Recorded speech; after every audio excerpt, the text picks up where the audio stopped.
Halo guys, assalamualaikum warahmatullahi wabarakatuh.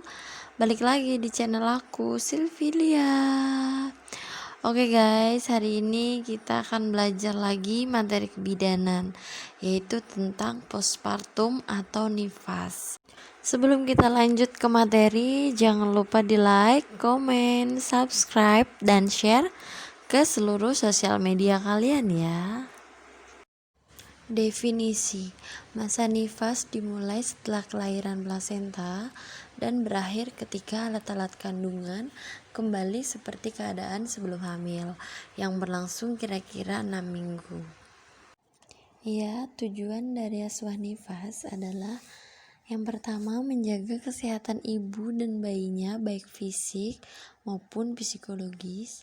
Yang kedua, melaksanakan screening secara komprehensif, deteksi dini, mengobati dan merujuk bila terjadi komplikasi pada ibu maupun bayi.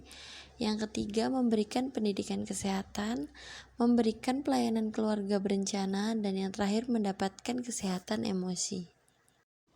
Lanjut guys, ada tahapan nifas. Yang pertama ada puerperium dini, di mana ibu diperbolehkan untuk berdiri dan berjalan-jalan. Yang kedua ada puerperium intermedial, kepulihan dari organ-organ reproduksi selama kurang lebih 6 minggu. Dan yang ketiga ada remote puerperium, yaitu waktu yang diperlukan untuk pulih dan sehat kembali dalam keadaan yang sempurna. Nah, untuk kunjungan asuhan nifas itu ada 4. Yang pertama 6-8 jam postpartum, meliputi mencegah perdarahan masa nifas, mendeteksi dan perawatan penyebab lain dari perdarahan, serta melakukan rujukan bila perlu, memberikan konseling pada ibu dan keluarga tentang cara pencegahan perdarahan, pemberian ASI awal. Kemudian mengajarkan cara mempererat hubungan antara ibu dan bayi baru lahir, menjaga bayi tetap sehat melalui pencegahan hipotermi, memastikan involusi uteri berjalan dengan normal, menilai adanya tanda-tanda demam, infeksi, dan perdarahan.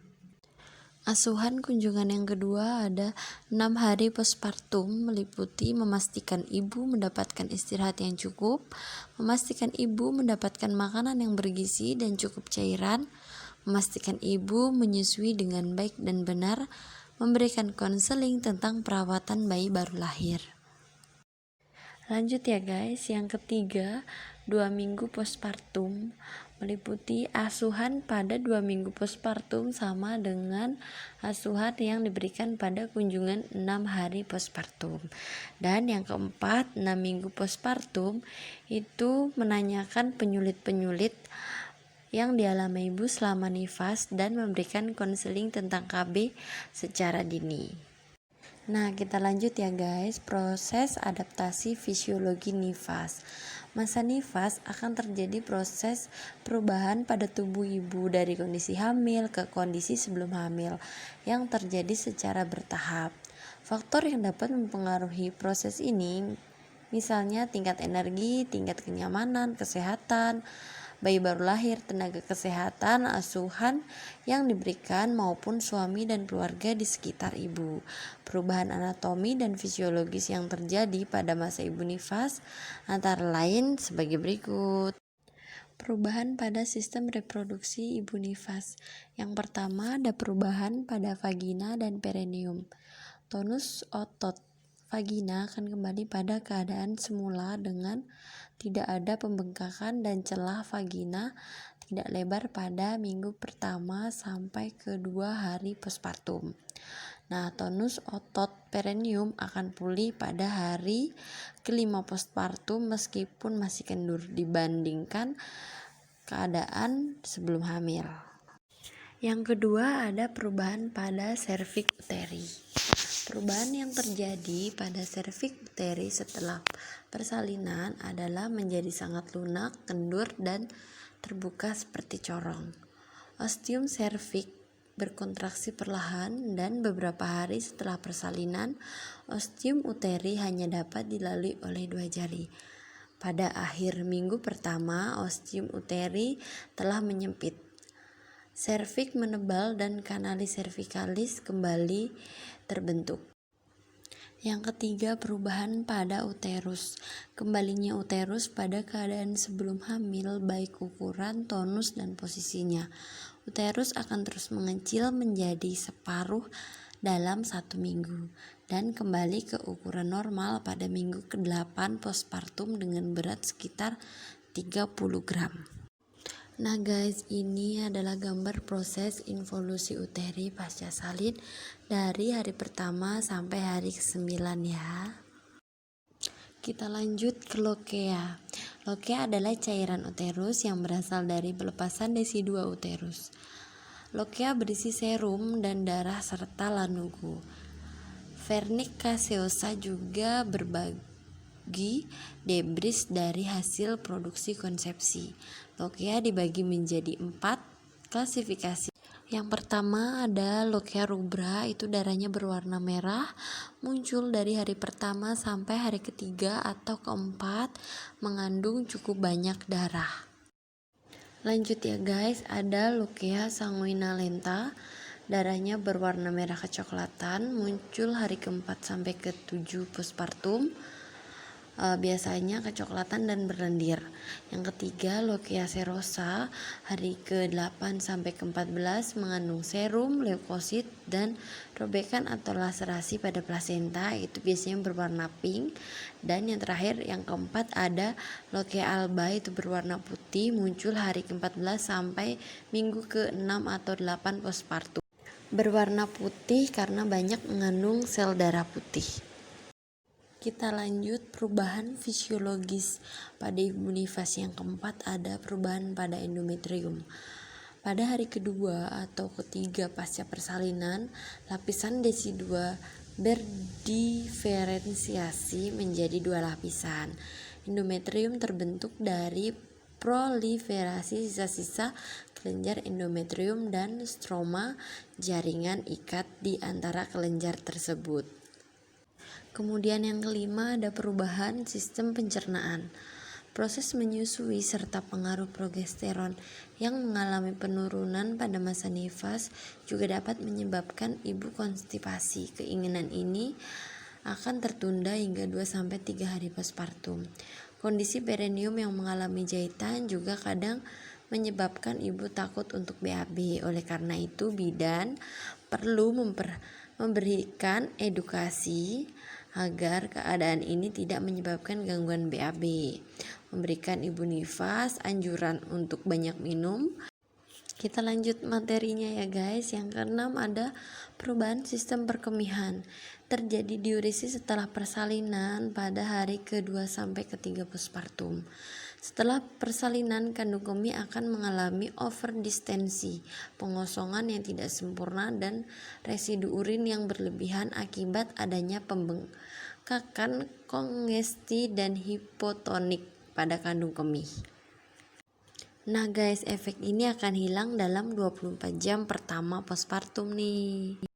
Lanjut yang ketujuh ya guys, ada perubahan sistem muskuloskeletal. Sistem muskuloskeletal ini kembali secara bertahap pada keadaan sebelum hamil dalam periode kurang lebih 3 bulan setelah persalinan.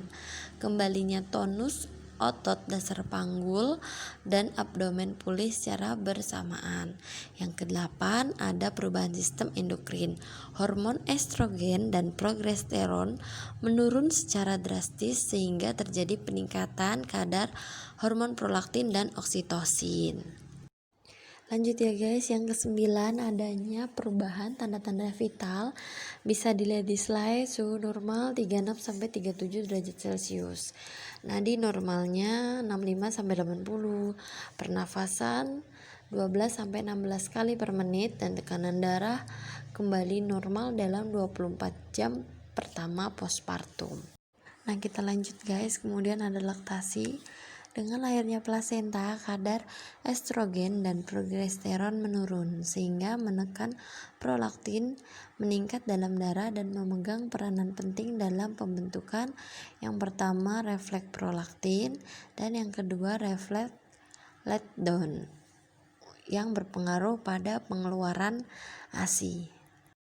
Lanjut ya guys, ada adaptasi psikologi pada ibu nifas. Itu dibagi menjadi 3. Yang pertama, talking in. Fase menerima dalam 1-2 hari pertama postpartum. Ini perlu diperhatikan agar ibu yang baru melahirkan mendapatkan perlindungan, perawatan yang baik, demikian juga kasih sayang. Yang kedua ada fase taking hold. Ini berlangsung selama 3-10 hari. Ibu sudah mulai menunjukkan kepuasan dan terfokus pada bayinya. Kemudian yang ketiga ada letting go. Fase ini merupakan fase yang dapat menerima tanggung jawab sebagai ibu. Biasanya dimulai pada hari ke-10 postpartum. Ibu sudah menyesuaikan diri terhadap ketergantungan bayinya, adanya peningkatan keinginan untuk merawat bayinya dan dirinya dengan baik. Kemudian ada adaptasi psikologis yang memerlukan untuk rujukan. Ada postpartum blues, baby blues atau maternity blues. Dan yang kedua ada depresi postpartum. Lanjut, tanda bahaya pada ibu dan bayi. Pada ibu meliputi perdarahan berat pada vagina, perdarahan berwarna merah segar, lokia yang berbau busuk, nyeri pada perut atau pelvis, pusing atau lemas yang berlebihan, suhu tubuh ibu lebih dari 38 derajat Celcius, tekanan darah meningkat, dan ibu mengalami nyeri saat BAK.